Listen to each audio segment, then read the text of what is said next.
All right, I would like to welcome everybody. We at Connect Central Oregon were not expecting that we would be discussing the Deschutes County Sheriff's Office this year. After a pretty busy election cycle and an interview with then Sheriff-elect Vanderkamp, we decided we were going to focus on other elections and topics. And all that said, we're very excited to have to be here with Sheriff Ty Rupert. Ty, good to see you. Thank you. Ty took office this August. So Connect Central Oregon is involved in discussions with the sheriff because of our work with political candidate forums. We are not here today to talk about elections, however. We're a lot more interested in having the public get a better understanding of Sheriff Rupert today. So this is a pre-recorded interview from the morning of August 20th. We have solicited questions from the public and have also invited the traditional press to view the interview and to participate by submitting questions before and during the interview. With the exception of our first topic, we've not shared the questions in advance, but this is just going to be a good conversation between Sheriff Rupert and myself. Sheriff, congratulations on your appointment and welcome to the frying pan. Thank you. I appreciate it. Yeah. You and I first met about 18 months ago over some tasty chicken wings, if I recall correctly. We did, exactly. And fast forward, and now you have a hard job of uniting a very exhausted sheriff's office, I would imagine. That I do. Yes, and I just want to say from the bottom of my heart, I truly respect your willingness to do this. I appreciate leaders who are willing to take on the hard jobs. So we provided you an opening question, and I know you briefly glanced at it, but it's a nice opening. You've been very open for the last couple of weeks that it's time to heal the organization. Every interview, you're swearing in. I heard you say that multiple times. Let's move in that forward direction. So what have you seen in your last 2 years, say, that first led you to support Kent Vanderkamp as kind of the opposition to the existing administration? And what motivated you then to put yourself in the position to be the leader after his resignation? So the 2 years, I'd worked with Kent for many years. Right. And I'd known Kent both personally and professionally. And I felt that our office needed to change. It needed a different type of leadership. Ken has a private sector background like I do. Mm-hmm. And so, people understand when you get to our level, it's a business. It's not just a cop shop, it's a business. Right. And that business is a $68 million a year business. And so for me, having someone that I felt would be able to run the organization more like a business rather than a cop shop was important to me. Mm-hmm. That was one of the main contributing factors of me supporting Kent. Obviously, I wasn't aware of Kent's past. As far as, what was the next part of that? Well, it's, what motivated you to put yourself in the position after his resignation to be the leader? So the motivating factor for me to put myself in was my employees. The employees that work at the Sheriff's Office, they do incredible work. They have for years. Nothing has changed with that. What's changed is that I feel that all of their hard work, all their efforts, everything that they do every day has been overshadowed by leadership at the top. Mm-hmm. And so for me, it was an easy decision. I had talked and thought about running for sheriff for years. But I also understand, I started here as a reserve deputy sheriff, and I've worked my way up through every rank to mm-hmm. captain and now sheriff. And it's important that you work in each one of those roles because you learn something different in each one of those roles. And for me, as the sheriff now, it's important that I understand every operation within the sheriff's office because I'm going to have to make decisions that potentially can affect the entire sheriff's office. So right. Having that inner workings is important. But I guess back to the original, it's just the employees, and it makes me smile because they're incredible. They do a great job. They do a very difficult job. Whether you work in the jail or you work on patrol, you work in records, you work in evidence, you work in building maintenance, automotive, it doesn't matter. They do an incredible job. I want to be the leader for them that gives them some stability, and hopefully I can prove to them that I can make them proud. Mm-hmm. It's, I'm already switching up my script because you're talking about being a leader, and let's actually move on to leadership and some of your style. I was listening to the OPB interview you did, I believe it was last week, and you told a story about Les Stiles starting off as sheriff, and the way that you were talking about him, it's very clear that you look at him as a leader you'd like to model. And I didn't know Les all that well. I knew him enough to very much respect him, and clearly that sticks. Beyond his kind of rock solid integrity, what else sticks with you about his leadership style that you want to emulate? So Les was the sheriff that hired me. People that don't know, it took me several years to get hired in law enforcement.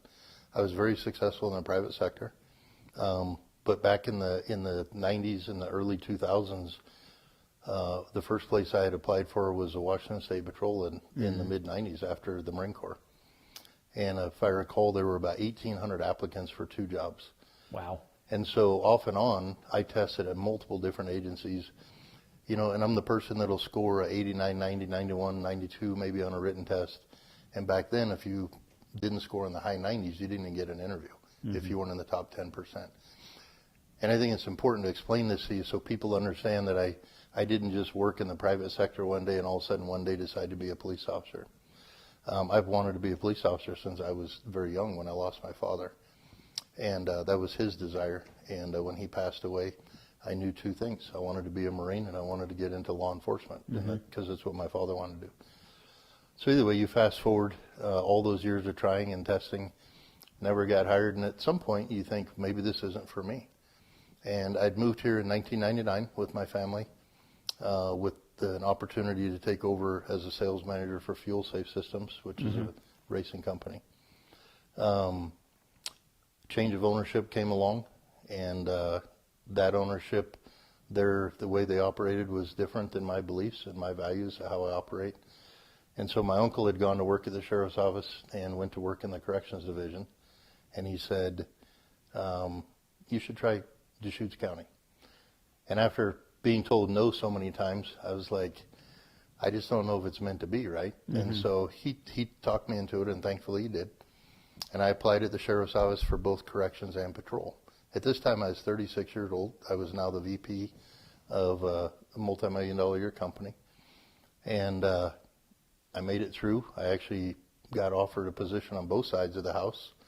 At 36, I was like, well, I'm already beyond where most people are getting hired, so I went the patrol route, and I've been there ever since. But back to that day when I never forget when I went to Les Stiles, he called me into his office, and we were just talking, and he wanted to know more about me and where I come from. And he, one of the questions he asked me is, you're a VP of a company. Can you afford to come to work at the sheriff's office?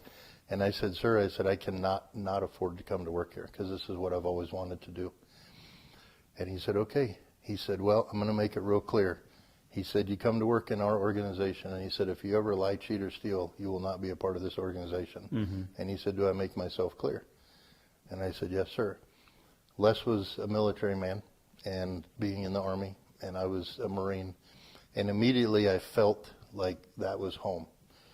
He had a personality about him that you could tell that he was all business.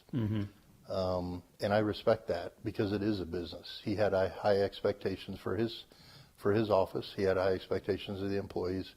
And that's the same way that I operate. I expect a lot out of me.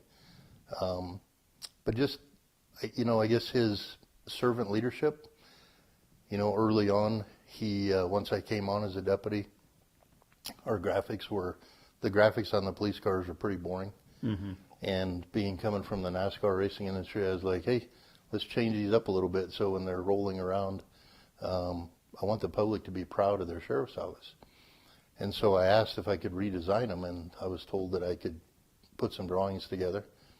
And I did, and ultimately one of the drawings was adopted, and we went to that. That meant a lot to me as a brand new deputy because the sheriff showed that even as a brand new deputy, he was allowing me to be part of that office by that input. And I think that's important. It's important as a leader that it doesn't matter what rank you are, it's who you are. And he exhibited that early on for me, and I have a lot of respect for that.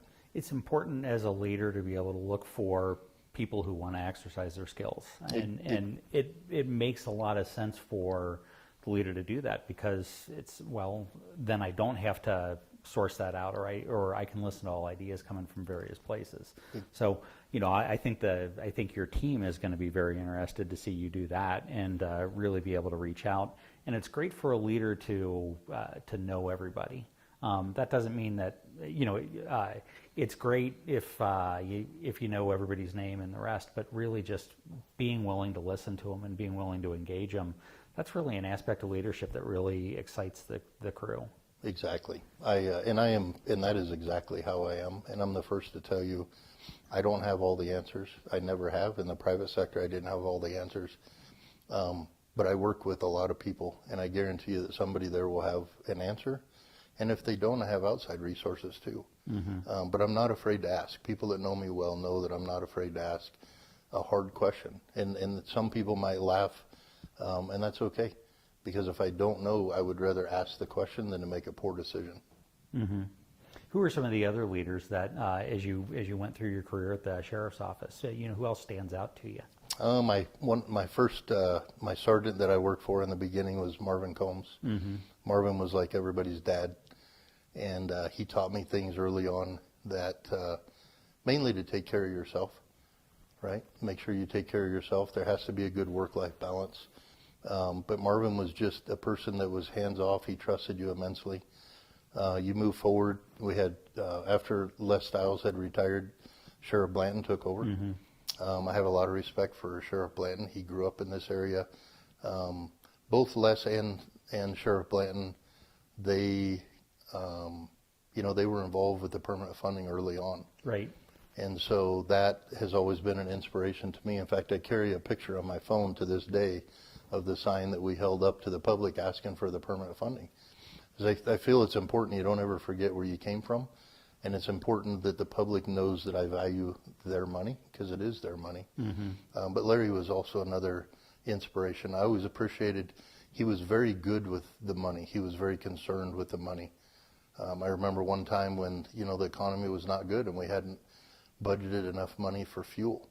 And we were specifically told, you will go to these calls. When you leave that call, go to the closest area to sit, be visible to the public, and watch for traffic, whatever, wait for the next call. So you weren't just aimlessly driving around burning fuel. And it's important. If that dollar saved is a dollar earned. So yeah, Larry would have been the other sheriff that I worked for that I had a lot of respect for. Well, you and I were talking earlier. Spending is a cultural thing inside of an organization, and so just even setting the expectation that we have to watch this, it makes everybody conscious in terms of what they need to be doing with the dollar. And if you're doing that with fuel, you're doing that with the supplies that you're getting in the office, you're doing that with your uniform, you're doing that with a lot of other things. And it just really, that seeps into the culture to try and figure out how to be able to cut those costs down. And, trying to remember, I think the last budget you submitted was about a $13 million materials and services budget. And down from 14, which I was very impressed with. And just being able to figure out how you continue to monitor that, maybe not continue to cut it to that level, but just continue to hold it and try and make sure that you are being an appropriate spender of the taxpayer dollars. Correct. And the budget obviously is very important to me because it isn't my money. It's the taxpayers' money. Some of the things that we did, with the reduction that you saw in the budget that we presented this year, some of the other things, we've changed the graphics on the police cars. The public will see the graphics. It wasn't for a different look. It was to simplify and reduce the cost. So those graphics are roughly $750 a car versus what they used to be at around $1,100 per car. Wow. We got a warranty on those now, so if they do peel, the company will replace them. So that's a substantial savings. As recent as I was telling you before we started today, travel. We have a person that books our travel for the deputies or anybody going out of the area for training and such. And I'm looking at that, and we pay a percentage for that person to do that. And being a private sector guy, we had to make a profit at the end of the year, and it's important that we spend our money very, very consciously. And so we're going to bring that booking of that travel in-house. We'll save that percentage every year. I won't know exactly what the savings is, but if I look at it, it'll be a pretty substantial savings. Right. And any place that we can save money is important because we are maxed out in the tax district right now. And I know, in private sector, and you know this, if I want to save money, I have to look at where I'm spending it first. Exactly. And so you talked about a cultural change, and it is going to be a cultural change because for a lot of years, money was spent very freely. And we have to go back to what it was prior to that being spent freely. And that is to where, we have to tighten our belt. We got to look at everything we buy, whether it be the pens we buy, the pencils, whatever it is, the oil for the cars, the tires. I mean, everything has to be looked at. And coming from the private sector, it's interesting when you go to government, people get so accustomed to just ordering from the same vendor. It's okay to shop. If we order a pair of boots from one vendor and they charge us, say, $350, but you can go direct to a manufacturer or you can go to a local business, maybe you can get a better deal. And if you save $50 on a pair of boots, you multiply that out by how many employees we have, and that's a big savings. And that's my goal, is we're going to shift that culture of understanding. Because in the private sector, we had to. In fact, my purchasing manager got paid a percentage of what he would save. So. Mm-hmm.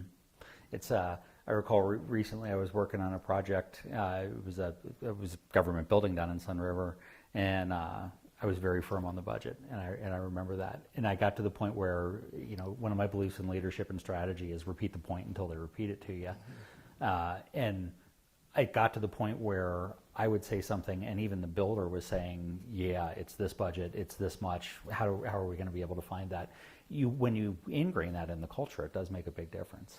It makes a huge difference. I remember early on as a deputy, if my shirt would get a hole in it someplace, just from wearing your gun belt, we would take it to a seamstress and have it stitched up, and things like that. And obviously, I want our deputies to look professional for the public, but there's a balance between looking professional and, do I need a brand new shirt right now, or is it okay to stitch this one up and let's get a few more months out of it?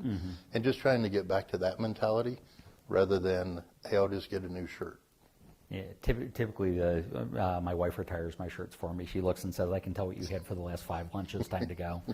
So, just touching a little bit more on leadership. I know that there have been a series of retirements of the senior staff, and I think some of that was just with the switchover. But there's probably still a few more people to retire, and some of those are going to be senior. What are you looking for in your future leaders as they're moving up through the office? I'm looking for people that aren't afraid to work. I'm a firm believer that the higher you go, the harder you work. And a lot of people, I think a lot of people have a mentality that, you hear the adage, rank has its privilege. And I'm a firm believer that the higher you go, the harder you work. Because every step you go up, you have the responsibility to develop the people beneath you that are working as your subordinate. And as a sergeant, you might have 8 or 9 people on a team. As a lieutenant, you might have double that. As a captain, you have far more than that. And as a sheriff, I have now 240 people. And so for me, I'm looking for people that aren't afraid to work, that are dedicated hard to the core values of the sheriff's office, that understand my vision and mission, and that our office, I want to take our office in a completely different direction than it's been. First, I have to reestablish a trust with the community that was broken from the previous sheriff. I have to reestablish a trust internally also. But for me, I want people that want to work. They want to be there for the best interests of the sheriff's office, but also people that truly care about their employees.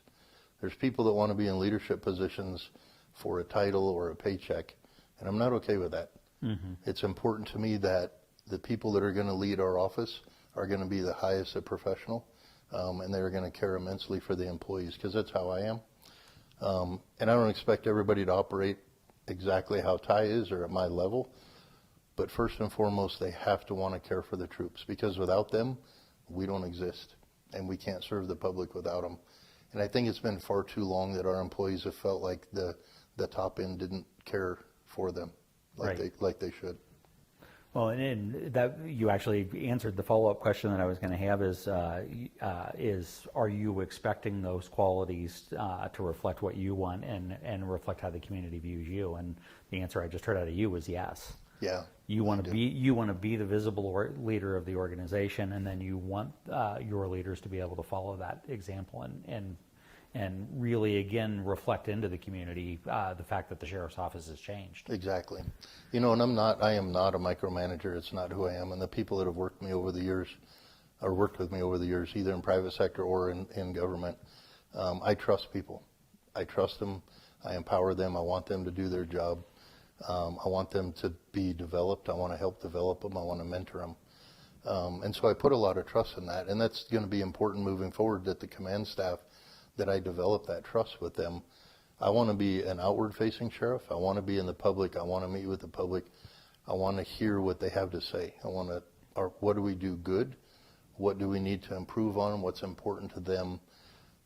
Because we're their office. We're there because of them. We're there to serve them. Mm-hmm. And so it's important that I have leaders in place in the command level that I can trust. So when I'm out meeting with them, that I know everything is operating the way that it should be. Mm-hmm. And I have great leadership right now.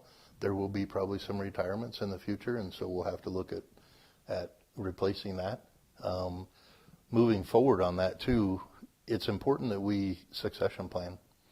I don't want to be in a position when I retire one day to where our office loses 3 or 4 people at one time from the command staff. That's really hard on the organization. It's hard on the community. And so it's very important to me that we start that succession planning now, not only for the next 5 years, but the next 10 and the next 15. You start identifying some of these young deputies now that you see leadership in, and making sure that the people that want to be leaders have an opportunity, to be developed. Not everybody wants to get promoted. Well, it's all about that bench strength all the way down. But if somebody's content in a job, it's always a balance. If somebody's too content in a job, then you need to shake them up. Yeah. But if somebody's really content and they're very happy doing what it is that they're doing, they've got a period of time where they're going to excel at that job. They're going to learn at it. And then, you'll have to shake them up a little bit. But to that point, you can identify the people that aren't content, that want to do more, and then find those opportunities in training and in experience, and just even asking them, hey, take this side gig inside the office, just so that you can really test out how excited they are about moving up. Exactly. It's important too, and this is not only is important, it's important to find what people are good at and fill a role with that person. There's that saying of not only getting people on the bus, but getting them in the right seat. Mm-hmm. And it's truly important. If you have someone that enjoys or is really good at a certain task, but you have them in a job that they never get to do that, it doesn't make sense to me. If we can get them in the tasks that their strength, it's only going to make our office better, and it's going to make them better. That's a leadership quality that a lot of people miss, because usually it's, well, here's my org chart. I got to slot a person into that specific org chart. What you're saying, and what I've liked out of a lot of my management and leadership, has been, this is the people that I have, and I've got a certain set of skills. Well, let me reorganize to try and go maximize that structure, as opposed to fit the blocks and round peg, round hole, all the rest. Yeah. So and through that, it just takes time. It just takes time to get to know the people, what their strengths are, and have that open conversation to where they're not or be approachable, right? I want people to feel comfortable coming to me and just talking. I will always be Ty Rupert. Mm-hmm. I have a new title. I'm the sheriff of Deschutes County, which is extremely humbling to me. But at the end of the day, I want people to know I will always be Ty Rupert, and it's important that I maintain that, because I want to maintain the person that everybody knows and has known in our office for the last 20 years. Mm-hmm. Now, we've been talking a lot about leaders, but obviously it's a lot more than leaders. You need the feet on the street, frankly, exactly. And the people on patrol. You were talking earlier about 1,800 applicants for 2 jobs. Don't you wish that was still the case? I wish. But where do your priorities lie right now between having deputies in cars and having the right supervision for them? So as you know, back when Kent took over, there were several promotions, mm-hmm. And that was filling a lot of the voids from retirements and such. Now that we have those folks in position, it's important that we develop them, their leadership. But for years, we've struggled with shortages. When I started in 2005 working patrol, I spent most of my patrol career in La Pine. And we had two deputies in La Pine. We would have 2 in Bend, 1 in Redmond, 1 in Sisters. And if you look at our numbers now, they haven't increased much over the years, not enough to keep up with the population.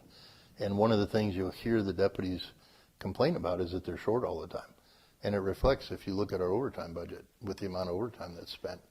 So there's a balance where, we have to have enough deputies on the road in order to serve the public responsibly, but I have to there's that balance of also financial side of it too. So we are actively recruiting right now. We just put, I believe, 8 through to backgrounds last week for patrol. We have more going through into the correction division as well. My hope is as we get, well, not hope, it'll be reality. If we get the staffing numbers up appropriately for patrol and corrections, that'll reduce our overtime number. It'll also help reduce the burnout that the deputies are facing. Right. When we have some of the people that are working, 40, 50 hours a month overtime, that's not a good work-life balance. And they mean something to me. Their family means something to me, and it's important. And I appreciate and respect that they want to work to help the agency, but that's not sustainable. Absolutely. And there's the motivating factor. I mean, overtime's nice. You get the extra pay, and this is a tough place to live. Poverty with a view has been the joke for as long as I've been here. Yeah. And so it's really nice to have that. But at some point or another, it doesn't matter about the money. It matters about the time with the family. It matters about just the time off the job. Yeah. And that's a cultural shift that probably needs to be ingrained as well into the team of feel free to tell me when you've had enough and that you need that break. 100%. And it starts with me, and I'll be the first to, you got to get home and mow your lawn occasionally. I got to get home, mow the grass occasionally. No, it's, I traditionally, I'm a very hard worker. Last week it was 5:30 on a Friday night and I'm in my office and I look out and my vehicle's the only one in the parking lot. And that's okay. I'm a former private sector guy. And, I believe in hard work. I made that promise to the public that we're going to make it change and do better. But it's important that I remember that work-life balance. And I think if people see me doing it, then they'll get to a point where they will do it, hopefully. And not only that, it's going to be ingrained through our leadership on through the ranks to make sure that their supervision is making sure that they have a good work-life balance. Because it's important. This is hopefully a 25 to 30-year career for most of the people that I work with. If we burn them out now, we're just going to lose them. And every time we lose somebody, we lose money in training and development and everything that goes out. And now we have to spend money to bring someone back in, and I don't want that to happen. And how do you make sure that they're adequately trained? First things, they go through the academy. And then after that is just, we have mandated training that we have to do every year to keep people certified. And then aside from that is focusing on what's important of training, what's important for the agency. What direction are we trying to get the agency to go? Right now, with all the new sergeants and lieutenants, leadership training is important right now. Right. We need to get those folks trained up with some leadership and opportunities. And we are. We have some that have now signed up for command college and stuff that they're going to go to. But it's just identifying. The other thing I want to look at is bringing training here, because we have community partners. Other agencies, whether it be Sun River, Bend, Redmond, Black Butte, OSP, working with those agencies and maybe bringing a trainer here. I think it'll reduce cost, which is important also. But It's counterintuitive to a lot of people, but if you train people, they're more likely to stay. And it's certainly much better than the alternative of not training them and having them stay anyway. Exactly. And so you really want to make sure that you're giving them the proper instruction, because that's going to make them more comfortable in that job, and is going to make them more comfortable to move up as they move up that leadership scale. Exactly. Early on for me, when I got promoted to sergeant, there wasn't a lot of passover. There wasn't a lot of training. It was one day I'm a deputy, one day I'm a sergeant. And, and I had folks, my lieutenant at the time, he mentored me and stuff, but it feels like there's more training that needs to take place to help develop those sergeants so they truly know what their role is. Just like the lieutenants, they need to know what their role is. And for a lot of years, I think it's been mixed between the lieutenant feeling more like they were a sergeant than a lieutenant. And as a lieutenant, it's more of an administrative function. And So that's the other thing, is being able to take some of the things that the captains maybe have held on to in the past and be able to reassign those to the lieutenants and just go through that delegation process. That helps develop them when they become a captain, because they're now doing work that they might be doing as a captain, rather than it being one day you're a lieutenant, next day you're a captain, and oh, what do I do now? Yeah, now I have a whole new set of expectations on top of me. Exactly. So we need to introduce them to some of that stuff and do some of the cross training. That's another private sector thing, and I bring it up a lot, but I learned a lot from the private sector. Right. You know, I couldn't have just one person that did a job, because if that person was sick, injured, or quit, who's going to do that job? And here it's no different. It's important that we have multiple people that can do the same job. Our office has to run 365 days a year, 24/7, right? And in tech, and I'm sure it was in other places, we used to call it the hit by bus theory. So if I get hit by a bus, how does that? Where's that job continuity? Yeah. And you need to make sure that that's there. And you know, even that you've got deputies that'll step up if their supervision is sick or is out. That you've got enough of that training that they're willing to step out of that comfort zone just that little bit to step up. Well, that's a military thing. Yes. You know, like me becoming the sheriff. We used to have a captain here years ago that I worked with that used to always tell us, you always have to be ready because you don't know what's coming around the corner. You know, and it's very true. None of us expected this with Kent. And then, you know, with him resigning and leaving, it created a void for sheriff.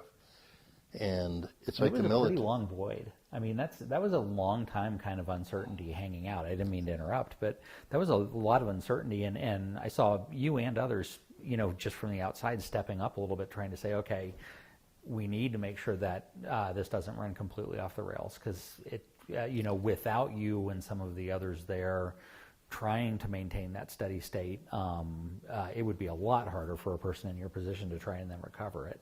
It would be. It was tough, you know, and there were people stepping up across the ranks. We can't allow it to go off the rails. We owe it to the public to be there for them. You know, at the end of the day, when I say that, you know, the drama that's going on with the sheriff leaving or whatever it was, they don't care about that when they call 911. Mm-hmm. When they call 911 and they are in crisis, they don't care what's going on with the sheriff. What they care about is who's going to show up at my residence and who's going to take care of this problem. Right. And so we can't afford to let that go off the rail. And so moving forward, that's why that succession planning is important too. Like you said, if for some reason I were to get hit by a bus, it's important that there are more than one person that are ready to step up and fill in that role. Yeah, it's avoid buses for a little bit. I think the office needs a little. Yeah, I don't. Hopefully, don't plan. I don't want to get hit by a bus. I sold my motorcycle the other day, so I think that made some people happy. I did hear you talk on OPB recently about stronger traffic enforcement, and that was actually something that when we were in this room a couple months ago with Kent, he mentioned that was something he wanted to do. Mm-hmm. The sheriff's office really hasn't been in the you know, bulk traffic enforcement business for a while. Mm-hmm. What's leading you to say you want to go in that direction, and how do you affect that change, and again, culturally, and your staff to start to do that? You know, it's important. Traffic safety or traffic enforcement is important. You know, unfortunately, we lose several people in our county every year in traffic crashes. You know, with the shortage in patrol, they're totally being defensive. They're going call to call to call to call. Mm-hmm. And it's not giving them the opportunity to go out and specifically work traffic. And when I say work traffic, I don't want people to freak out and think that I want a traffic team out there writing everybody a ticket, because not everything deserves a ticket. A lot of what we can do can be through just education, just that community contact of talking to them, reminding them, hey, slow down. But it's important. You know, we get the complaints that we'll get is, have you driven between Redmond and Bend? Have you seen the speed that people are going? You know, and so eventually I would like to put that traffic team in place. People may or may not realize this, but in 2005, when I started, we had a traffic team back mm-hmm. then. It was a designated traffic team. We had 4 deputies.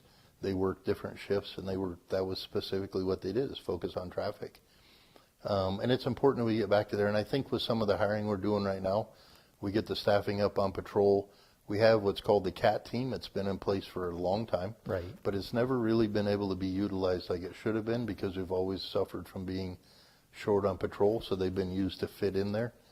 So I would like to be able to get to that point where we can revamp that program and have a specific traffic team. And I think we'll get there. You know, the other thing with that team is they would be able to focus more on major crashes, doing traffic reconstruction and stuff.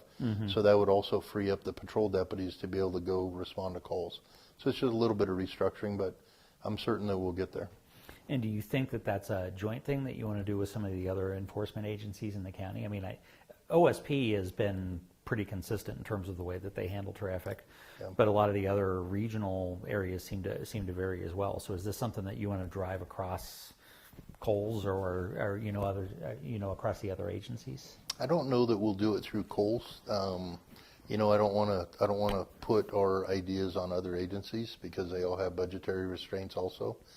But I would certainly like to work with other agencies if we get our team up and running, to be able to reach out to OSP and Redmond and Bend and do those joint traffic enforcement days. And we do those now. But with you know, a 4-person team, it would free us up to be able to do that a little bit more often. I could even see, you know, and it's all based on finances. You know, if we can find some grants, would be great. If we could get some grant funding for some of the traffic. I've been asked about motors units. I'm a motorcycle person. I love motorcycles. It's a very effective way to be able to work traffic, you know, so I wouldn't rule that out, that down the road that maybe we don't look at some sort of a motors unit for that traffic also. That's a whole different level of training. That's a whole different level of training. And that's the way down the road. We have way more important things to get to before that. Yeah. So you just said you don't want to necessarily reflect what you do across the other agencies. What kind of relationship do you want to have with the other agencies in the county? I've always had a very good relationship, whether it be with Redmond PD, you know, with Chief Devin Lewis or Chief Krantz. You know, I've been invited to Bend PD on different occasions to sit on their promotion boards and stuff, whether it be for lieutenants or sergeants. Sun River, I've always had a great relationship with. Black Butte, OSP. I'm a former business guy. Relationships are important to me. If we can share costs, since we're all in the same county, it's important that we can try to do that. And it might be a discussion we do have. But like I said, I don't want to press my ambitions on other agencies. You know, down the road we may discuss that, but I certainly don't want people to think that I'm going to come in and first thing I'm going to do is go to Coles and go, hey guys, I want to have a motors unit. You guys all want to throw money towards this. That's happened before, I've heard. Has it? Yeah. Yeah. I don't want to, you know, as the sheriff, or as you know from private as an executive, it's best to come in and just watch, learn, see what's going on before you start, you know, implementing. There's some things that we need to change and have changed, you know, but there's times where it's important that I just sit back and learn and watch and listen also. So we've talked a little bit about managing down. Let's talk a little bit about managing up. You do have a governing body above you. It's the county commissioners. Correct. And I won't editorialize. I will say that there was the county commissioners who appointed you sheriff. There was a little bit of contention in the room that day. I happened to be in there. Have you reached out to the 3 commissioners, and what's your conversations that you're having with them right now? I have. I've talked to all 3. Different topics. You know, when I got appointed, it happened to be that the fair was going on that week and National Night Out, and so I've seen them all out at different events, and we've had great talks. You know, one of the questions I was asked by one of the media outlets is, you know, did I have any hard feelings with Commissioner Chang? And absolutely not. You know, the commissioners were put in a very difficult position that none of us thought we would be in. They did a process that I believe they felt was the fairest that they could. And the commissioners that chose me, I have a lot of respect for the fact that I know all the commissioners did their due diligence. And Commissioner DeBone and Commissioner Adair, you know, they made a quick decision in the room that day. It actually shocked me. I didn't know. I think it shocked everybody in the room. I didn't know how long this process was going to take. And so, you know, when Commissioner DeBone threw my name out, and then within seconds, Commissioner Adair was like, and I second that, in my mind, I'm like, I think I just become the sheriff. And it was a very surreal moment, very humbling, very surreal. But there's certainly no hard feelings with Commissioner Chang. I think he was certainly trying to go off of the union vote. In the union vote, I have respect for it. I respect the people I work with. I think it's important people understand, too, that as you go higher in rank and you hold people accountable and you say no, you're not always going to be the favorite person. Mm-hmm. And so I feel like I did really good in that, considering that I was a captain at the time of that vote. But it actually, for me, I'm a different kind of person, so it actually makes me want to work harder now to show people that, hey, he is the right choice. He is the right choice. So. Mm-hmm. Well, and another good aspect of leadership is understanding when there is contention in the decisions and saying, okay, even if it's consensus rather than unanimous, I want to make sure that I'm supporting that consensus and I'm driving a good conclusion out of it. Yeah. And again, knowing the commissioners the little bit that I do, I don't know that there was. I agree with you. I don't think that there was any specific thing of no, it can't be here. Yeah. It would have been nice if there was unanimity. I can do this. Because then it would have been a clearer message to the organization. So that makes your job a little bit harder and makes you stay an extra 15 minutes to prove that point. But you're willing to put in that time. 100%. Yeah, I'm dedicated to showing not only the people I work with, but also the community that the commissioners that did make that decision and chose me, that they made the right decision. Yeah. And I've gotten some really nice feedback from that day, whether it be from the commissioners or the community. I got overwhelming number of text messages and phone calls, and everything I've seen so far, knock on wood, online has been very positive. Mm-hmm. I think it's, the one thing I hear a lot is people are like, well, you're very genuine. You're just who you are. And that goes back to me earlier saying that I will always be just who I am as a person. My title does not dictate who I am. Mm-hmm. And it's important that I stay that way. Because that's part of me showing that they made the right decision also. As a sheriff, we don't have room for arrogance. We don't have room for people that are, hey, look at me. It's not why we're here. Mm-hmm. We're here to serve the citizens, and it's important that I set the impression for our agency, hopefully that they want to follow and look up to. There might be that young deputy on the road right now that's going, hey, I want to be like him one day. Right. Because I was that way when I was that young deputy. Well, I wasn't necessarily young because I was 36. But when I was new and I looked at Sheriff Stiles or I looked at Sheriff Blanton and I looked up and went, I want to be like him one day. Mm-hmm. So it's important to me that I set that example. Well, and it's an observational thing. It was some of the best leadership that I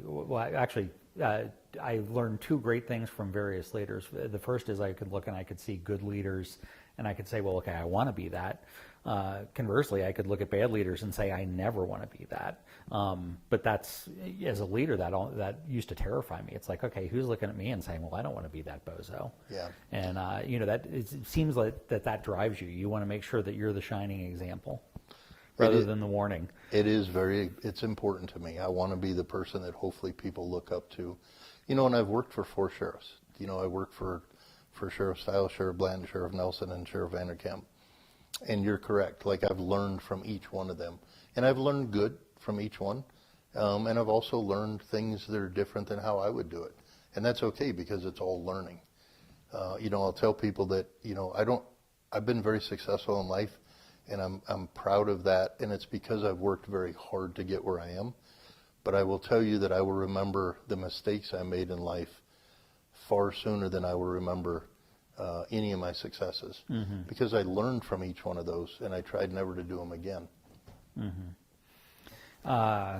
Let's talk about the budget a little bit. And at this point, I probably do need to make a short disclaimer that I'm a appointed citizen member of the Deschutes County Budget Committee. Yep. And I do have a voice in the oversight of county budgets, including the Sheriff's Office. But that doesn't mean that I get to define what the budget is. The Sheriff's Office is defining the budget and is bringing it to the committee to make those decisions. So it's up to the sheriff to decide and present to the county. So you talked about a $68 million budget. Mm-hmm. You talked about the fact that the rates are maxed right now in both law enforcement districts 1 and 2. Mm-hmm. The Sheriff's Office does get some transient room tax from unincorporated Deschutes County. Mm-hmm. And you've had some predecessors that have relied on that kind of as an opportunity to get the raise. You know, you got to participate in the last budget process. You got to answer at least one cranky question from one of the committee members, if I remember. As you're looking at the budget, first of all, that you own right now, how are you feeling about it? It wasn't entirely your budget, but now you own it and you've got to drive it to the next one. Are you comfortable with what you were handed? I am. You know, it goes back to what we talked about earlier with, you know, it's important to me. You know, I feel that we handed a fair budget last year or this year to the budget committee, last fiscal year. But it's important that we, you know, even though that was a reduced number, it's important that we continue to try to reduce anywhere we can.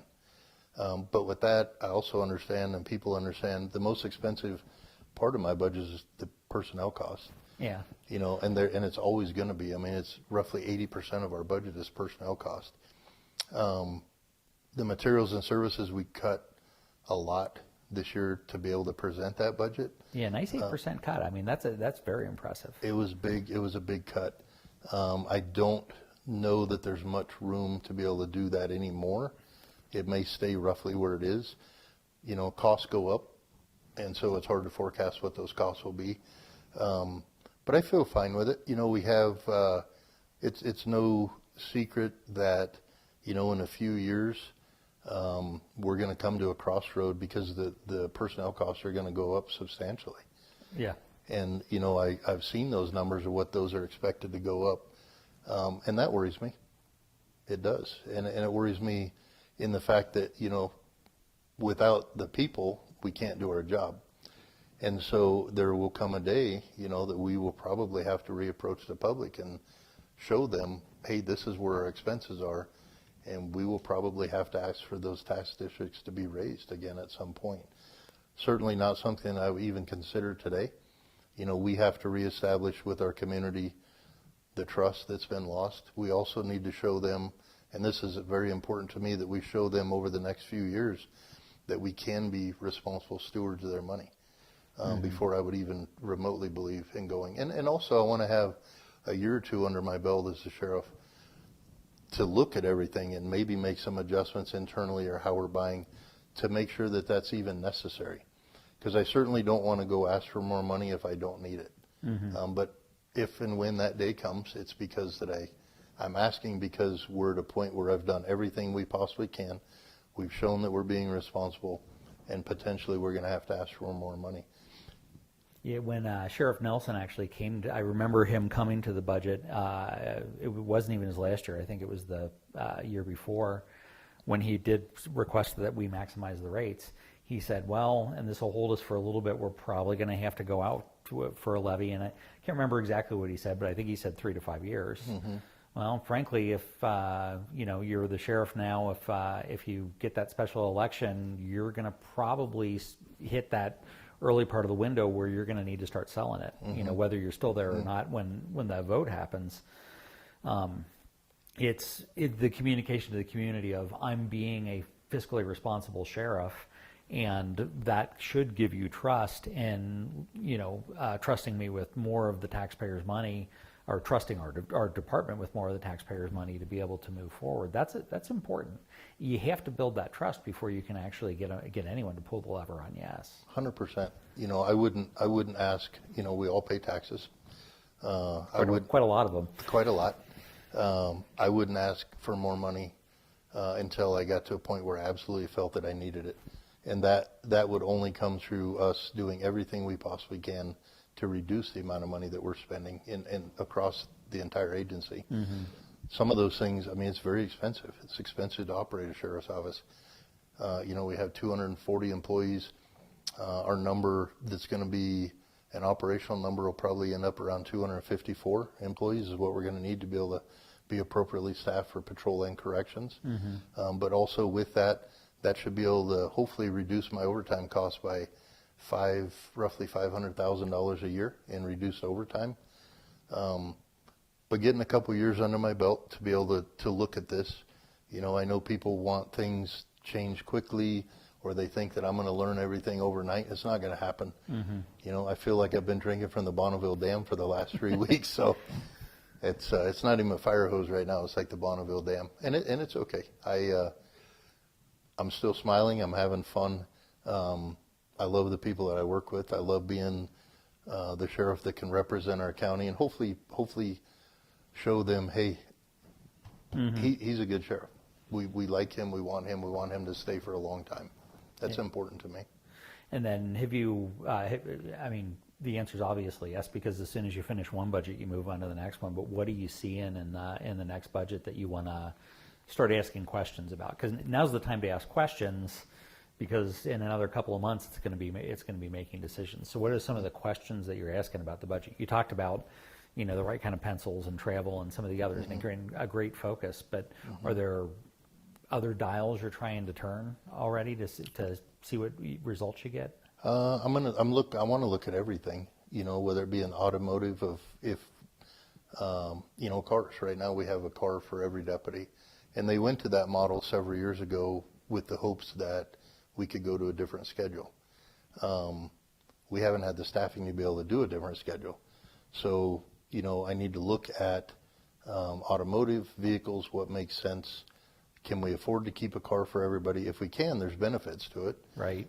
You know, the citizens, I believe, they like having that car parked in their neighborhood when the deputy's off on days off, just for added security. And I recognize all that. But at the end of the day, you know, there's only so much money. You'd mentioned the transient room tax. You know, I refer to them as silos. So silos, you know, in the private sector, a lot of people don't like silos in budgeting because it sounds like you're being stingy or not wanting to share. In our world, I like the word silo because we have the different tax districts. We have tax district 1, and those are the mandated services, right? Those for our jail, our search and rescue, our civil unit, and those are mandated by state law. Tax district 2 is our non-mandated but essential functions, and that's our patrol. We have to have patrol. Who's going to show up at the call when someone calls 911? Then you get through the investigations and you go down. But at some point, each one of those silos is going to run out of money. So for me, I'm looking at everything across the board to include, you know, we're in the process of looking to replace the executive assistant for me. And when I look at, you know, if I have an internal candidate that applies, if they're qualified, potentially they move into that spot. I may not have to backfill their spot. So that potentially is one position that we could save. So I'm looking at every aspect of how we can save money. Are there any, you know, and I don't need specifics, are there any like wholesale or departmental changes that you're thinking about? You say you want to consider everything. I mean, and you know, there's some centralized functions in the county. There's some things that the sheriff's office has. Do you think there's a relationship change that you'd consider in that space, or do you really want to look at what you have before you make decisions? I think right now it's important that I look at what I have and have a better understanding of the global view of the budget before I start making those decisions. There are some shared costs, as you know, within our agency that we pay. I call it downtown. We pay county for some shared services. I need to have a better understanding of what we get for the money that we spend. One of the things that Kent had done is we used to have our own legal counsel within the sheriff's office, but we also have legal counsel downtown. So I haven't replaced that because we're using legal counsel downtown. You know, so those are certainly things, if that's what you're talking about, that I need to look at and have a better understanding. If we can share costs and save money, then absolutely it needs to be something that we can look at without sacrificing the operational needs of the sheriff's office. Yeah, the technology example of that used to be NIH, not invented here, and it was, I have to have it here because then I know I have control of it. Sometimes not having control and saving costs is a better way to run things because you're not sitting in your own little bubble trying to make all those decisions. Yeah. Well, on the other side of that too, Jim, is, you know, starting in October, I'm going to start going out and having coffee with the sheriff in different parts of the county, town hall meetings. it'll give me an opportunity to listen to the citizens of what's important to them. And some of that may help dictate that also.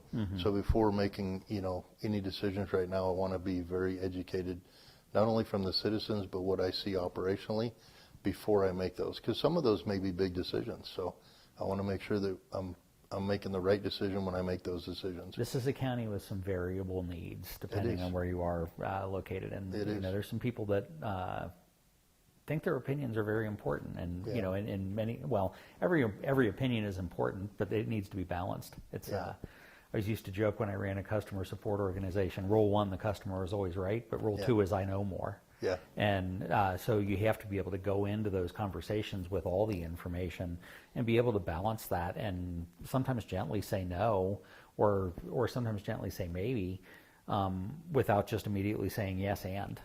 That's the fun of being a sheriff. It's a political position, but at the same time, it's a very strong administrative and organizational position, and the need to balance both of those is pretty important. It is. One other thing too I want to bring up is while we're talking about this, there's a lot of talented people who live in Central Oregon with a tremendous experience, far greater than mine. And I want to look at developing a citizen advisory panel. It's important. It'd be nice if we could have people from all different parts of the county to come in and be part of that panel, so we can sit down, we can talk about things like this, because they may be able to present ideas that we haven't thought of, or a different way, or they may have an idea of funding, or just different things. It's how we get better, is sharing that information. And what do you want to see on that? There have been some comments, because there have been citizen advisory panels in the past, and there have been comments that occasionally that's the sheriff's frat brothers. Yeah. What are you looking for to you're looking for ideas, but how are you going to canvass the right people to get there? So I don't want them to be my friends, and I don't want them to be people that are just going to come in and tell me what I want to hear, because that's not how we get better. I need people that aren't afraid to come in and say, hey, Sheriff, I disagree with that. I actually respect if people do that more, as long as they're reasonable, come in and say, I disagree with that. I think this would be a better idea. That's how we get better, and I have to be open to those ideas. I certainly don't want them to be my frat brothers. That doesn't help anybody. If everybody's just going to sit there and say yes to every idea that I have, we're not going to move forward. I mean, we'll move forward, but it'll be just with my idea. That's not good. That's not healthy for the organization. So hopefully, we'll open that up here probably in the next month or so. Get people. I know there's some people that applied because Kent started doing that. It never I think there's some resumes on file. It never come to fruition, and I've gotten some emails from people that they're still interested in being part of that. So obviously, I got to visit with them. But that'll be it. I want to vet people that aren't afraid to come in and say, hey, I think we should do it this way. And we have to look at that. But we talk it out. There's that saying, you throw a bunch of ideas out there and one of them's going to stick. Right. So. Okay. Why don't we take a little break for a second, and then we'll get back. I've got a couple more focus topics, but I think this has been a good conversation so far. What about you? Good. Yeah. Okay. Oh, yeah. All right, folks, we'll be back in just a little bit. I could do the social media, finger snap thing if we wanted. But we'll see you just in a little bit. And again, I'm never good at that social media stuff, but I could snap my fingers and say we're back. And so welcome back, Sheriff Rupert. And let's get a little tactical. We probably have a few more minutes to have a chat. We were talking a little bit about the break in terms of wanting the people of the county to feel safe. And especially in the remote areas of the county, a lot of the safety issues revolve around homelessness, people out in the woods. This is a community that likes to be outside, and I'm sure you've heard as well as pretty much everybody else has heard that some people don't necessarily feel safe to be outside in Deschutes County in every place. We could play statistics. Probably we're at about 1,400 to 1,600 homeless people in the county by best estimates. That's double from 2018. There's a variety of places that are well-known aggregation points, although those are starting to get squeezed. I mean, China Hat is is effectively closed down, and that squeezed the balloon elsewhere. So there's a lot of movement happening. There's some county deals going on in terms of land swaps, and that includes a managed homeless camp. Where are you right now in terms of what do you see in terms of the homeless population? How do you want your team to be addressing it? And what long-term strategies do you have in terms of trying to be part of that solution? You're correct, absolutely. It's no secret we have, there are safety concerns. And it's important to me that, we, for years, our office had been referred to as that we were in the customer service business. Mm-hmm. And I want people to understand that we're in the public safety business. And I don't want our citizens, whether they live in the county or the cities, to feel that they're not comfortable to go out and enjoy the beautiful outdoors that we have. The homeless population is a situation that I think it's not just a sheriff's office issue, it's a community issue. Mm-hmm.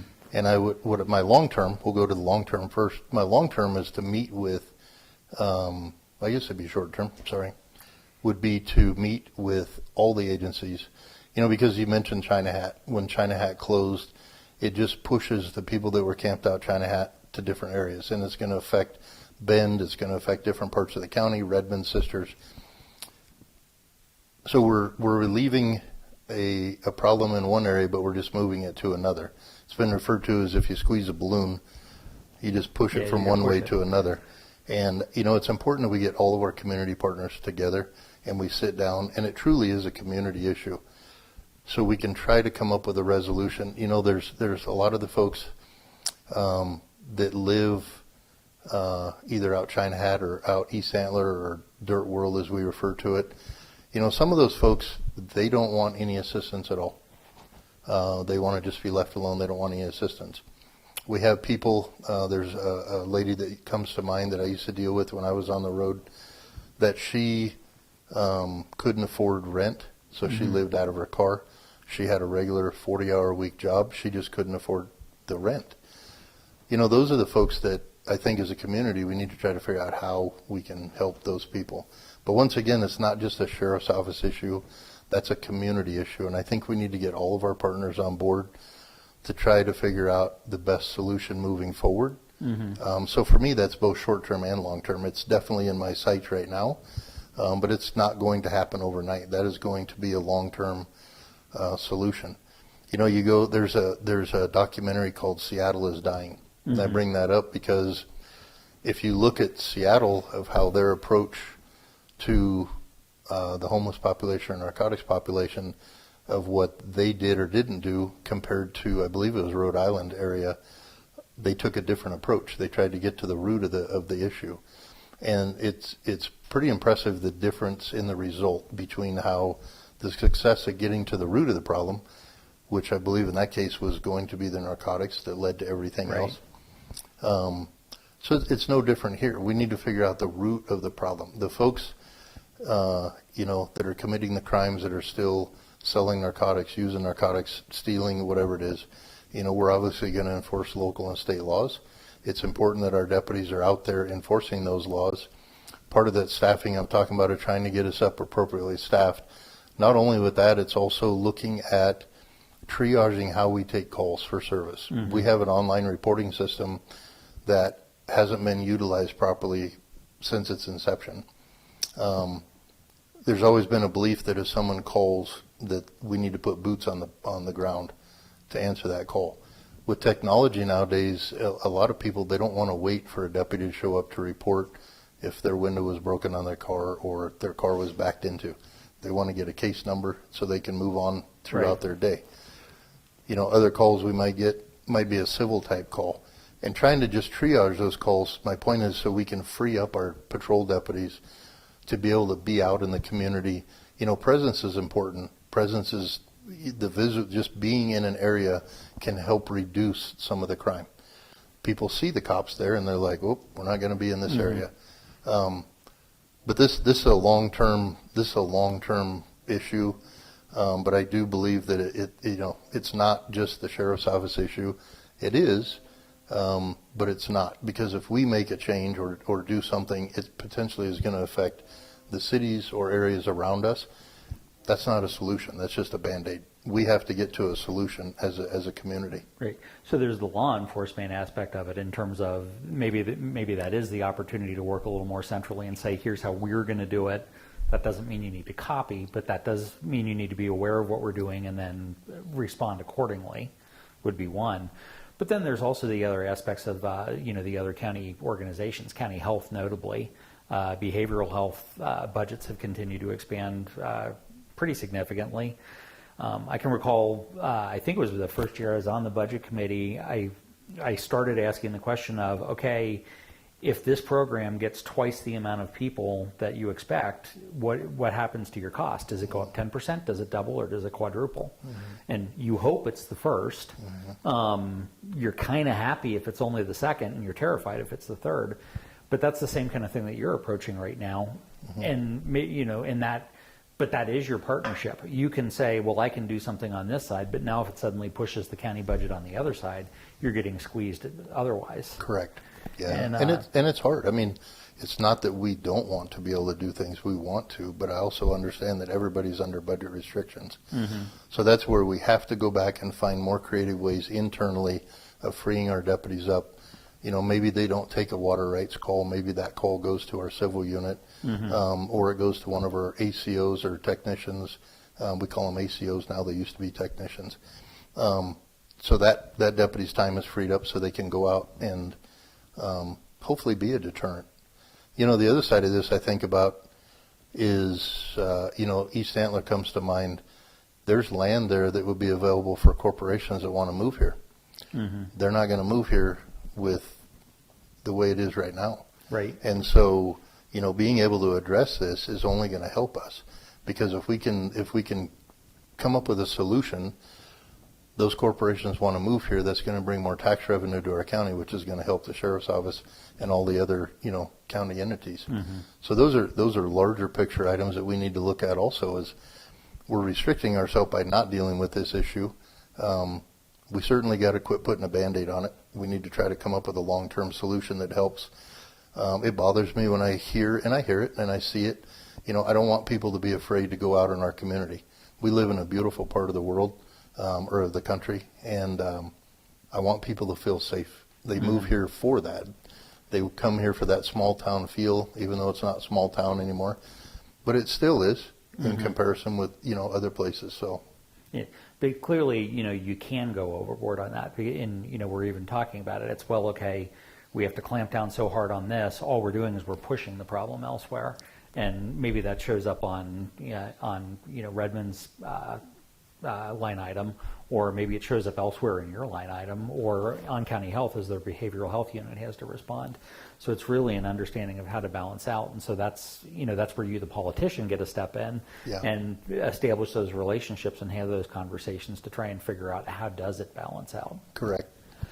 It's have you started any of those yet? So you've had a couple of weeks. I realize. A couple of weeks. The last 3 weeks been they have consumed my time, but it's Bonneville okay. Dam, as you said. Bonneville Dam, but we're still going. Give me a couple more weeks. We might be there. It's on a small scale of what we're trying to do right now to help, besides the deputies being out and responding to those calls. We have our deflection program that was put into place. And that's where, people that come into contact with law enforcement, or even if they don't, if they contact one of our deputies and say, I need help. Right. They're fighting an addiction. That program, I'm learning more and more about it. Obviously, as a sheriff now, it's my responsibility to know all aspects. Mm-hmm. And I'm learning more and more. But, the basis to that is a person comes to us, or they're in contact with us, and they might have a small amount of narcotics on them. And they're like, I need help. I'm addicted. I need help. So rather than charging that person and going through the court system, the deflection is getting them the help and the resources that they need to hopefully get them away from narcotics. Mm-hmm. That will hopefully help them get to where they can sustain a job and livability for them down the road. And that's a small scale that the sheriff's office is doing. But every one of those that we can assist, or each person that we can help deflect away from narcotics, hopefully is one less person that's going to be living out, in East Antler or Dirt World or someplace like that. And how does the stabilization center in the county play into that, in your opinion? The stabilization has been an asset. In the past, a deputy would take, if we had someone that was on a POH or suffering from, narcotics or something like that, we would take them to the hospital on a police officer hold. Having the stabilization center is a nice interim. It gives us another option. Someone that maybe they don't fit the bill to go to the hospital, that we can take them to the stabilization and get them the resources that the stabilization center can offer. It's and without being too snarky, the sheriff's office used to actually contribute pretty heavily to the stabilization center. Sometimes I thought that was because the particular administration thought that it could get that money back elsewhere out of the county. The last couple of years, just for various reasons, the sheriff's office hasn't funded it. And it's not even really, I'm not entirely sure it's the sheriff's office's responsibility to fund it. But if it was, do you think, let me take this a couple directions. One, do you think it is the responsibility of, I'm just going to say law enforcement, not even necessarily DCSO, to help fund that as a tool? Or do you think that should be funded elsewhere in the county budget?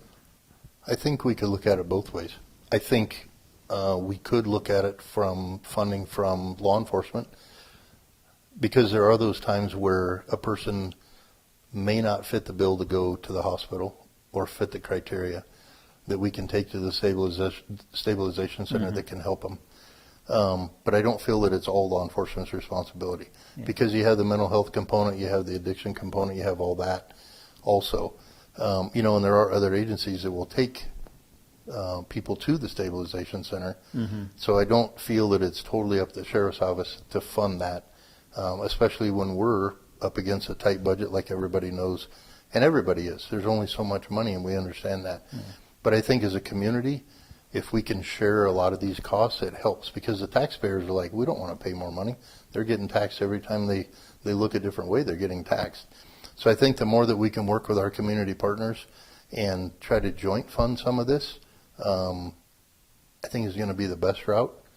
But I do feel that there is a need for that, just because it gives us the option. The reason I say we can look at this two ways. If we take somebody from on a POH to the hospital, that deputy can be tied up for hours at the hospital. And the amount of cost that we're paying the deputy to just sit there waiting for hospital staff to be able to admit and evaluate and all that is time that deputy is not out on the road. So there has to be that balance. So that's why I think that it is an important component, because it reduces the time that the deputy is there. Once they make the drop off of the person, they're back in the service. So there is a balance. And that's a pretty reasonable way to look at it. It's the time that I'm saving is the time that it really makes me worth to deliver that funding.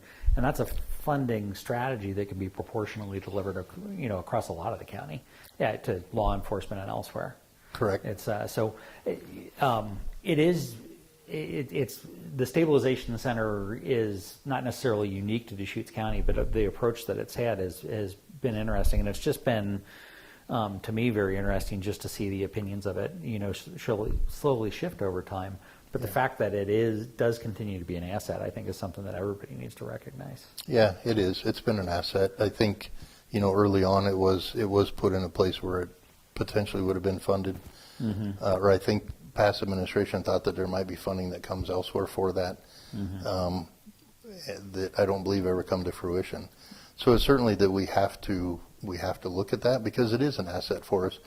If we're short on staff or reduced staff that we can hire, anytime we can keep the deputies free to where they're responding to calls or be able to be proactive in the community, it's important to me. I want them to be able to free up to where they can go deal with the calls that they're getting that are criminal related, or just being that visibility in the community. Yeah. And on China Hat, and then moving forward, because obviously right now there are some tactical moves that need to be made. There's a managed camp that will be opening up, and there's some unmanaged areas that that need to be cleared. Do you think that the office has learned anything from China Hat that you're going to apply to enforcing or moving some of the people moving forward? I think it's important, the China hat, that involved the federal side, and Right. there was a lot of restrictions on the federal side. As far as our folks go, it's working, we need to continue to work with the DA's office on things or crimes that they will prosecute or that will enforce. Like I said earlier, we're not in the customer service business. We're in the public safety. Our deputies want to be deputies. They want to go out and enforce the law. They want to make sure that the community feels safe. And so I think depending on where they go, it's up to us to make sure that we continue enforcing the state and local laws. And on China Hat, I think that was difficult because of the federal aspect to that. Okay. And, but, I don't think this is a problem that's going to get solved in the short term, but, obviously looking at the tactics and understanding how you strategically address it will be something that is going to need to continue to be addressed. Yeah, we're gonna have to continue. There's certain areas that, they've gotten to a point where, I don't want these areas to continue to develop to a point where we have to take 4 or 5 deputies in an armored vehicle to go in and address an issue. Obviously I have to look at the safety of the officers or the deputies that work for me. Some of these, they'll get calls of, shots fired just randomly in some of these camps. And, it isn't, you said earlier, it's an ongoing issue. Right. It has to be addressed. It's not going to get fixed if we put blinders on. It's not going to get fixed if we put a Band-Aid on. We have to sit down with all of our community partners and come up with a solution. And if we get everybody on the same page, we formulate a plan.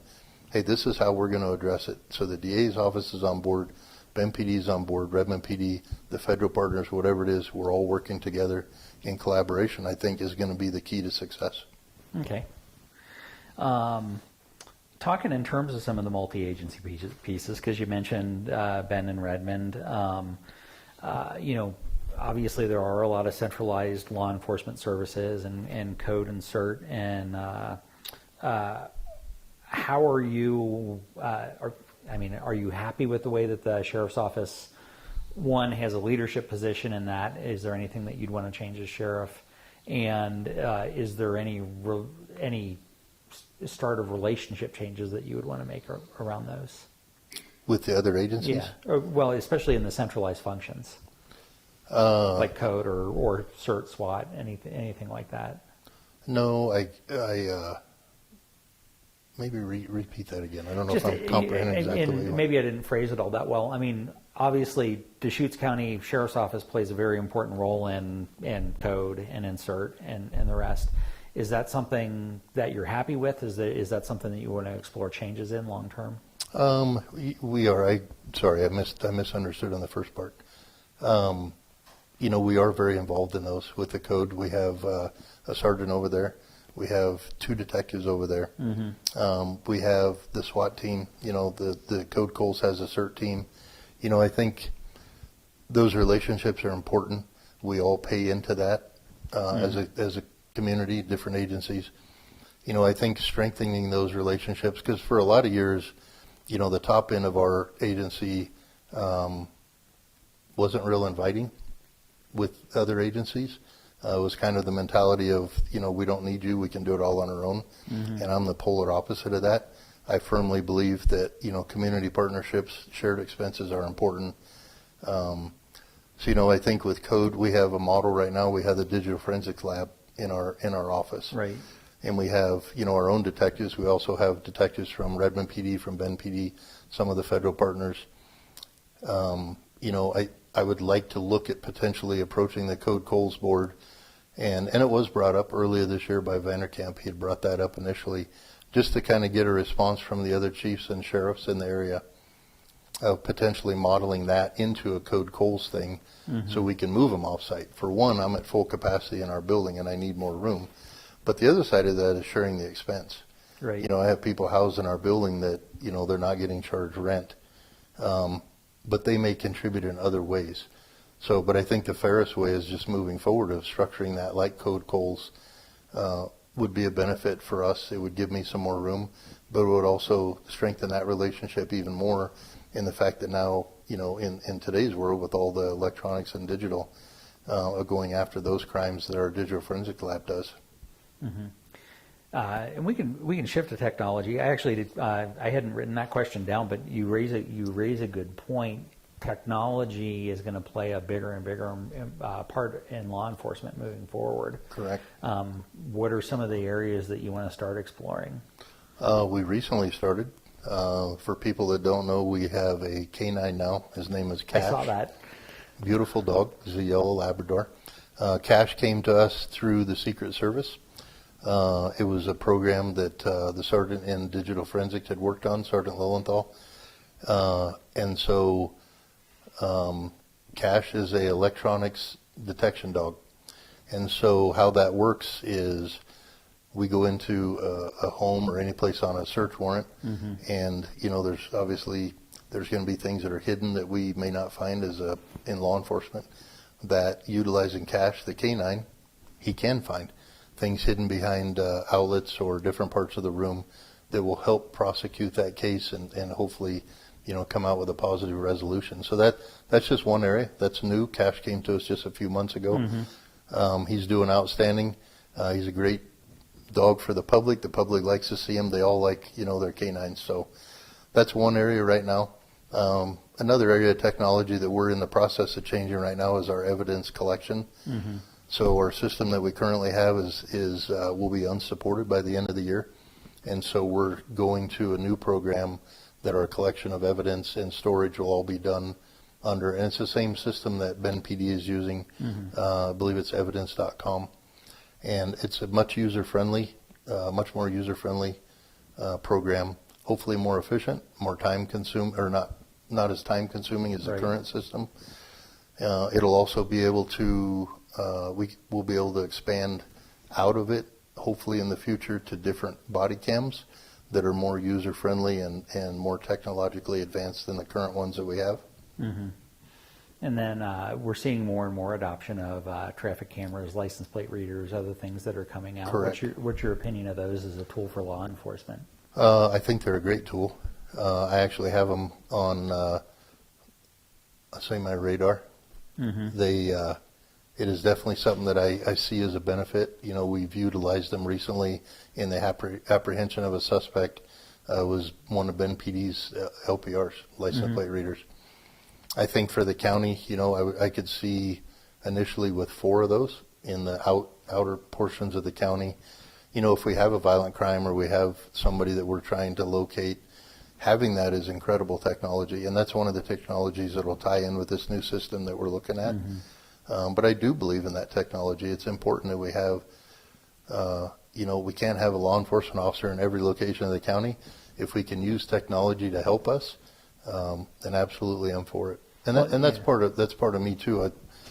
Sorry to interrupt you. Moving forward we always have to be forward thinking, how we can do things better, but also at a cost savings. Yeah. And in some cases, those are useful for more than law enforcement. It's knowing a little bit about license plate readers from one of my other careers. They've actually been used fairly recently in terms of monitoring traffic during an emergency. Where is the traffic flowing? And that's a great thing, because again, you're responsible for the emergency services for a very large, very diverse county. Yes, we are. And being able to track some of that, if I'm calling an L3 evacuation, is the traffic actually moving? Exactly. That would be a great thing to know. Exactly. And that's why I think, and that's a valid point, not only to use it on the criminal side, but to use it in an emergency situation. There's only so many ways out of Deschutes County. Having that technology to be able to monitor that would be important. Well, and the nice thing is, from a politics perspective, that pushes back a little bit on some of the more civil libertarian-minded, and I include myself in that, in terms of surveillance state. I want to know that it's useful before I think it's retributive. And you don't have to be focused on customer service to still be customer service, to still understand that you need to have some. Exactly. And on the customer service, I don't want people to think that I'm not customer service oriented, because I am. I believe in professionalism, and I feel that if our employees or deputies are operating at a very high level of professionalism, that will encompass the customer service. I just want people to I'm a firm believer, we're a law enforcement office. we're in the public safety business. It's our job to make sure that we keep the public safe, that we're there, if someone commits a crime, that they're held accountable, and they're, ultimately, if they need to go to jail, they go to jail. But the customer service, Les Schwab does a great job, Costco does a great job. I do believe in serving the community, but if we serve it at a professional level, that encompasses that. And let's talk about the jail a little bit. That's probably something that we should touch on. You said you almost became a corrections officer and went on patrol instead. What's your experience with corrections? What are you seeing in terms of the county jail, and what are some of the things that you'd like to address there? So the jail, I almost went there. My uncle worked in the jail for 19 years. I have a tremendous respect for our corrections staff. If you think our job in law enforcement on patrol is difficult, those folks are locked inside a facility for 12 hours a day. Right. And, I don't want to get into what they experience in there, but a lot of times it is not pleasant. And, they can be exposed to bodily fluids and everything else. But just being locked in a facility for 12 hours a day, not being able to just free to leave, that takes a whole different person. And so I have a special place in my heart for the people that do that job. They're oftentimes, I think they feel like they're not looked upon as that they're as important as patrol, and that's simply not true. The other thing, they're equally as important. They play a vital role in our community. The other thing people forget is the jail is a mandated service. Right. As a sheriff, I have to have a jail. Yeah, that's your law enforcement District 1. I don't have to have patrol. I do have to have patrol, but as far as the law goes, I have to have a jail. The jail has its struggles. We've been short-staffed there as well, which we're working on. Also, there's going to come a day where we're going to run out of room. Our county's going to continue to grow. We're going to run out of room. We're going to have to look at expanding the jail someday.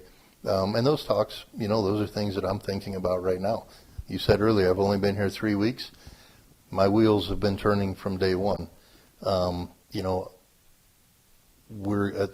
we're going to have to look at moving our automotive, our search and rescue area to somewhere else. But it all takes money. And so I got to get my feet wet for a while first. But those things are things that I'm thinking of now, because even though I'm the interim sheriff, maybe here 15, 18 months, depending on what happens, next year, I'm still thinking about our agency for the next 5 years, the next 10 years, 15 and 20.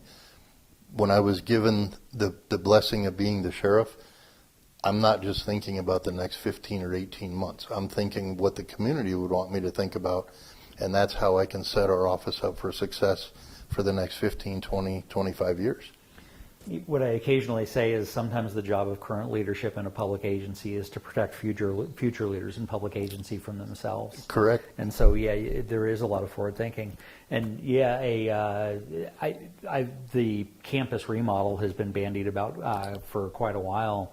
That's a big bill. I mean, we're looking at what do they call it? The code. The training facility out by the airport. Core 3 project. Project. With the C. That campus remodel could equal that or exceed that in terms of some of the things that need to be done. There's not a lot of appetite for public funding on stuff like that right now. And again, that's really establishing the trust so that you can make that case. And that starts today to happen 10 years down the road. Exactly. And that's, once again, that project is going to take a lot of partners. If it gets to where it can be funded, that shouldn't be just a local funding. That has to be, everybody that's going to be involved in Core 3 is going to have to come to the table, because that's going to be a heavy lift, like you were talking. And again, it just comes back because the courthouse expansion is going on right now, and that's a very big bill, and that's sucking the county dry in a lot of other areas. Exactly. Some of that money might have been directed to the sheriff's office to go be able to make some of those changes. So there's probably some philosophical changes that you really need to have an opinion on. And again, that's the political aspect of your job, is really starting to say, maybe we should think about doing it this way from my private sector experience and my public sector experience. Yeah. It's hard. I mean, our county is growing, and it's going to continue to grow. And I know the taxpayers, everybody pays taxes like we talked about, and people get tired of paying taxes. That's why, for me, it's important that I set that example early on, that the public knows that we're spending our money responsibly and that we're not spending their money recklessly. because I do believe that when the day comes that we do need to ask for more money, it's going to be easier to ask if I can show them that we have been responsible with their money. Nobody wants to pay more taxes, but services aren't free. Exactly. They're not free, and public safety is a necessity. We have to have public safety. So. And then obviously from public safety, we touched on it already, but emergency management, that is your sole responsibility. And it truly is your responsibility. You're the one making the decisions on go or stay in some of these areas. And, you're familiar with that. You ran that department for a period of time. How do you take that? Your level of responsibility is now up a lot higher. How do you take that responsibility, and what do you do different as sheriff than you did as the lieutenant running that? Hire another good person. And I say that smiling because we have a new, and you are correct, I oversaw that for 2 years. At the time, Sergeant Garrity, now Lieutenant Garrity. Who's fantastic. He is fantastic. Nathan does an incredible job. He is going to be approaching retirement here in a few years. When I vacated that position, when I got promoted to captain, it was an opportunity for Nathan to promote to lieutenant and continue overseeing special services, but meaning that he would have to give up the emergency management aspect. Right. And it's going to be hard for Nathan to do that because he has put so much into it. But he recognizes we have an opportunity right now to hire a new emergency manager, which we did. He starts on Friday. He comes from us from the Oregon Department of Forestry, so a very strong background in fire background. And so he'll start on Friday. Nathan will start training him. I switched it from a sworn position, a law enforcement, to a civilian position, hoping to attract, a different person that may have more experience in fire, because that's mainly what we're going to deal with. We can't forget that we can have other natural disasters here. Oh, exactly. But the main thing that we do have is fire. And so Ben is his name, Ben Duda. He'll be coming to us on Friday, and so he'll be trained up as our new emergency manager. Excited to have him. It's a tremendous responsibility. The nice thing for Ben with his fire background is he's coming into a program that Nathan and Ashley and Rochelle have worked very hard to develop a very, very recognized program. I mean, our program, emergency management, recognized around the state. Absolutely. Oftentimes Nathan is referred to, people will call for advice or we'll go to help if needed. So that it's nice knowing that program is being handed off to Ben coming in. It's not like we have to rebuild that, so it's just transitioning for him. But it is my responsibility, and I take that responsibility very seriously, because in wildfire, things can happen very quickly that can affect a lot of lives. So, Yeah, and wildfire very obviously is an issue, but there's a lot of rail traffic that runs through here, and there's some pretty creative stuff that are in some of those tankers. Correct. Going through, Correct. and that causes its own set of problems. And so it's just being prepared for anything, and making sure that the office is prepared for anything. Exactly. Emergency management it's an interesting part of the sheriff's office. There's a tremendous amount of training, but it's always preparing to be prepared. And, you may never use some of the training, but you want to have the training, because if you do need that, like you're talking about with the rail cars, if that day does come, we need to be able to handle that situation to make sure that we can keep our community safe. You want that muscle memory there. Exactly. Yeah. And then just briefly on search and rescue, again, that's been your ball field for a while. What do you want to do with SAR, and how do you want to help the community better than they do already? I smile when you talk about search and rescue, because I had truly, in my law enforcement career, I've enjoyed every part of the sheriff's office that I've worked in. SAR will always be my favorite. The SAR volunteers we have roughly 125 SAR volunteers. They're incredible people that have very diverse backgrounds. We have former executives, we have veterinarians, we have, you name it, we have it. the amount of hours that they put in last year, I want to say it was close to 26,000 hours that they contributed Wow. to the county for free. They come in day, night, holidays, doesn't matter, and they go out and they help our citizens or people that are visiting from out of the area. I was sad to leave over there. I miss seeing them. I know they miss seeing me. They tell me when I see them that they miss seeing me. But I will always have a special place once again in my heart for them.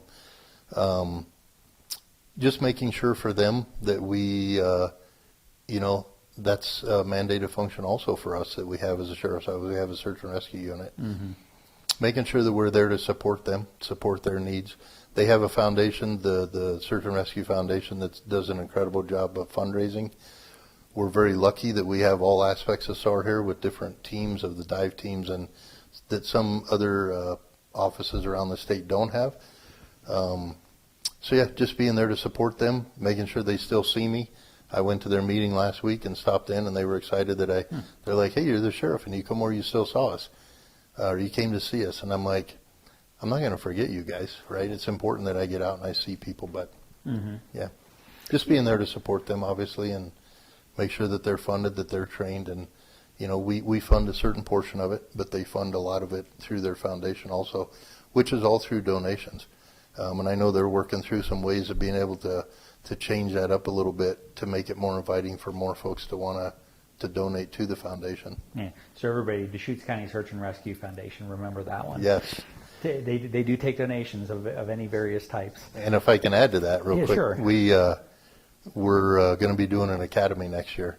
Oh, and fine. so their recruiting will be starting shortly if it hasn't already. And so people can be aware, look out for the recruiting. They have different areas set up in the next few months where you can go and learn more about search and rescue. So I encourage anybody that's wanting to apply for search and rescue, that opportunity will be approaching here shortly. I'll start working on my pack again. Perfect. All right. So last subject, I think. So I've heard you say several times recently, including on break, all you ever wanted to be was a cop. You are now at a point where, barring some pretty weird circumstances, this is probably your last job as a police officer. Mm-hmm. Have you thought about that? Can we take a break for a second? Hold on. All right, we're back briefly. Glad you got that drink. I thought I choked you up with the question for a second. No, you didn't choke me up, sorry. So I'll ask it again. So I've heard you say several times that, all you ever wanted to do was be a cop. And first of all, I appreciate that. Thank you for your service. It's something that I personally could never have done, and I really admire that in you and anybody that wants to be that way. Yeah. But now as sheriff, this is very likely your last job as a in policing. Obviously there's different things that you could decide to choose, but have you considered the implications of that? I mean, this is the last thing that you're probably going to do in law enforcement. I have. I still got a little. I'm not choked up from the question. I could get choked up because from being a little boy of always wanting to be a cop. When I say I just wanted to be a cop, after so many years of trying and never getting hired, I didn't think that this dream would come true. And here I am. Mm-hmm. And you're correct in the fact that as a sheriff, I mean, there's no other place for me to go in our organization.